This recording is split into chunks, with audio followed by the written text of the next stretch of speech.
नमस्कार। चुनावी समर में आप लोगों का स्वागत है। पश्चिम बंगाल में भाजपा अपने बिछाए जाल में फंसी। जी हां, भाजपा की ध्रुवीकरण की राजनीति बंगाल में खुद भाजपा को ही पड़ी भारी। दरअसल बंगाल में भाजपा अपने ही राजनीतिक दांव में उलझ गई और राज्य में न्यूटन का तीसरा नियम पैदा हो गया और उसने लहर के खिलाफ एक लहर खड़ी कर दी। जैसा कि हम जानते हैं कि न्यूटन का तीसरा नियम कहता है कि प्रत्येक क्रिया के समान एवं विपरीत प्रतिक्रिया होती है। पश्चिम बंगाल के चुनाव परिणाम को देखें तो ऐसा महसूस होता है कि ममता के लिए न्यूटन का यह तीसरा नियम ही संजीवनी साबित हुआ। आपको बता दें कि बंगाल में भाजपा ध्रुवीकरण के सहारे सत्ता में आने की कोशिश कर रही थी। हिंदू वोटों को लामबंद करना, पिछड़ों दलितों को साथ लेना और टीएमसी के सेनापतियों को तोड़कर उसे एक डूबता हुआ जहाज साबित करना, भाजपा की रणनीति इसी गणित पर आधारित थी।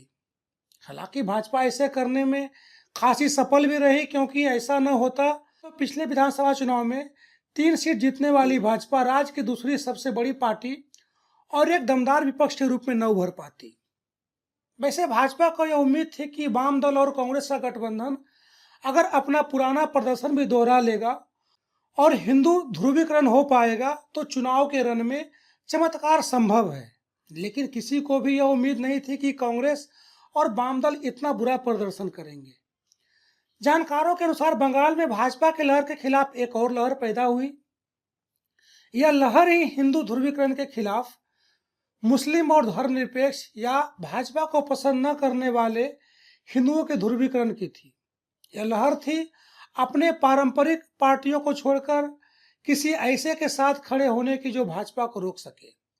नतीजा यह हुआ कि जहां भाजपा 50 से 55% हिंदू वोट को अपने ओर खींच पाने में सफल रही, वहीं मुसलमानों का 75% से ज्यादा वोट किसी और पार्टी को न जाकर टीएमसी में शिफ्ट हो गया और बाकी का हिंदू वोट तो टीएमसी को मिला है। इस तरह बंगाल में भाजपा एक तरह से जीतते जीतते हार गई, क्योंकि पार्टी राज्य में मजबूत हुई, लेकिन भाजपा को अगले 5 वर्षों तक विपक्ष में ही रहना पड़ेगा।